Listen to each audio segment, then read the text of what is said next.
Hello friends, welcome to Telugu సమాచారాలు. ఈ రోజు డేట్ వచ్చేసరికి 23 జూలై 2024. టైం వచ్చేసరికి 5 PM. ఇప్పటిదాకా ఉన్న సమాచారాలు ఏంటో చూసేద్దాం పదండి. కరెంట్ అవసరం లేదు, తక్కువ ఖర్చుతో తక్కువ గ్యాస్తో వాటర్ని త్వరగా హీట్ చేసుకోవచ్చు అనే రీజన్తో ఈ మధ్య అందరూ గ్యాస్ గీజర్ని ప్రిఫర్ చేస్తున్నారు. మీరు కూడా అదే ఉపయోగిస్తున్నట్టయితే ఈ జాగ్రత్తలు మీకోసమే. గ్యాస్ గీజర్ని క్లోజ్డ్ ఎన్విరాన్మెంట్ అంటే వెంటిలేషన్ లేని ప్లేస్లో ఎక్కువసేపు ఆన్ చేసి ఉంచడం వల్ల ఆ గీజర్ నుంచి కార్బన్ మోనాక్సైడ్ అనే ఒక గ్యాస్ రిలీజ్ అవుతుంది. దానికి రంగు సువాసన లేకపోవడం వల్ల ఆ వాసన మీరు పీలుస్తున్నట్టు మీకు అర్థమయ్యే లోపే మీరు అస్వస్థకు గురై చనిపోతారు. రీసెంట్గా హైదరాబాద్ సనత్ నగర్లో హరికృష్ణ అనే 25 ఏళ్ల వ్యక్తి మెంటలీ అన్డెవలప్డ్ పర్సన్ కి స్నానం చేయించడానికని వెళ్లిన తల్లిదండ్రులు హరికృష్ణ ముగ్గురు ఈ గ్యాస్ ని పీల్చి చనిపోయినట్టు పోస్ట్ మార్టం రిపోర్ట్స్ చెప్తున్నాయి. మీరు కనుక ఈ గీజర్ వాడుతున్నట్టయితే జాగ్రత్తగా చూసుకోండి.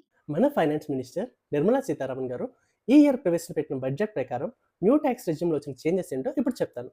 మీ ఇన్కమ్ కనుక 0 to 3 lakhs అయితే ట్యాక్స్ పే చేయాల్సిన అవసరమే లేదు. అదే 3 to 7 lakhs అయితే 5% ట్యాక్స్ పే చేయాలి. 7 to 10 lakhs అయితే 10% ట్యాక్సెస్ పే చేయాలి. అదే 10 to 12 lakhs అయితే 15% ట్యాక్సెస్ పే చేయాలి. అదే 12 to 15 lakhs అయితే 20% ట్యాక్స్ పే చేయాలి. ఒకవేళ మీరు 15 lakhs కంటే ఎక్కువ ఇన్కమ్ జనరేట్ చేస్తున్నట్టయితే 30% ట్యాక్స్ పే చేయాలి. అంతకుముందు 50,000కి ఉన్న స్టాండర్డ్ డిడక్షన్ని ఇప్పుడు 25,000 పెంచి 75,000 కింద మార్చారు. అంతేకాకుండా మన ఆంధ్రప్రదేశ్కి ఇచ్చిన మేజర్ అనౌన్స్మెంట్ ఏంటంటే అమరావతి క్యాపిటల్ డెవలప్మెంట్ కోసం 15,000 crores అలొకేట్ చేశారు. వీటితో పాటు పోలవరం ప్రాజెక్ట్ని కంప్లీట్గా స్టేట్ మేనేజ్మెంటే చూసుకుంటుందని, దానికి కావాల్సిన ఫండ్స్ అన్ని సెంట్రల్ గవర్నమెంట్ రిలీజ్ చేస్తుందని కూడా అనౌన్స్ చేసింది. దీంతో పాటు వైజాగ్ టు చెన్నై ఏరియాని ఇండస్ట్రియలైజేషన్ చేయడానికి కావాల్సిన సబ్సిడీస్ అన్ని కూడా సెంట్రల్ గవర్నమెంటే చూసుకుంటుందని అనౌన్స్ చేసింది. ప్రపంచంలోనే ఫాస్టెస్ట్ టైమ్ ఆఫ్ డైవర్స్ ఎంతో తెలుసా అండి?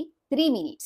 కువైట్కి చెందిన ఒక కపుల్ అప్పుడే మ్యారేజ్ చేసుకుని కోర్ట్ హౌస్ నుంచి బయటకు వస్తున్నప్పుడు అమ్మాయి కాలు స్లిప్ అయి కింద పడింది. అది చూసి అబ్బాయి ఆ అమ్మాయిని స్టూపిడ్ అని తిట్టడంతో తనకి రెస్పెక్ట్ ఇవ్వలేదు అనే కారణంతో డైవర్స్ ఇవ్వమని జడ్జిని అడిగింది. జడ్జి దానికి యాక్సెప్ట్ చేసి వాళ్ళకి పెళ్ళైన 3 minutes లోపే వాళ్ళిద్దరికి డైవర్స్ ఇచ్చేశారు.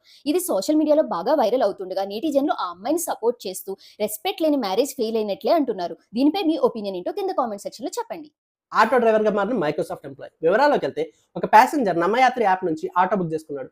తన రైడ్ రాగా తన డీటెయిల్స్ చెక్ చేస్తున్నప్పుడు తన డ్రైవర్ని అబ్జర్వ్ చేశాడు. ఆ డ్రైవర్ హుడీకి వెనకమాల మైక్రోసాఫ్ట్ లోగో కనిపించింది. ఇదేంటో వింతగా ఉందని ఆ డ్రైవర్ని ప్రశ్నించగా ఆ డ్రైవర్ ఏం చెప్పాడంటే తను 35 సంవత్సరాల వ్యక్తి అని, తను మైక్రోసాఫ్ట్లో పనిచేస్తున్నట్టు, తనకి ఒంటరితనాన్ని భరించలేకే వీకెండ్స్లో సరదాగా ఇలా ఆటో నడుతున్నట్టు చెప్పాడు. ఈ విషయం వింతగా అనిపించి ఆ వ్యక్తి ఈ డీటెయిల్స్ని ట్విట్టర్లో పోస్ట్ చేశాడు. దీనికి నెటిజన్లు వింతగా కామెంట్స్ పెడుతున్నారు. ఆ కామెంట్స్ ఏంటంటే కొంతమంది ఇది ఫేక్ అంటున్నారు, మరి కొంతమంది ఏంటంటే బెంగళూరులో నివసిస్తుంటే లాంగ్వేజ్ ప్రాబ్లం వల్ల చాలా మందికి ఇలా ఒంటరితనం అలవాటైపోతుందని చెప్తున్నారు.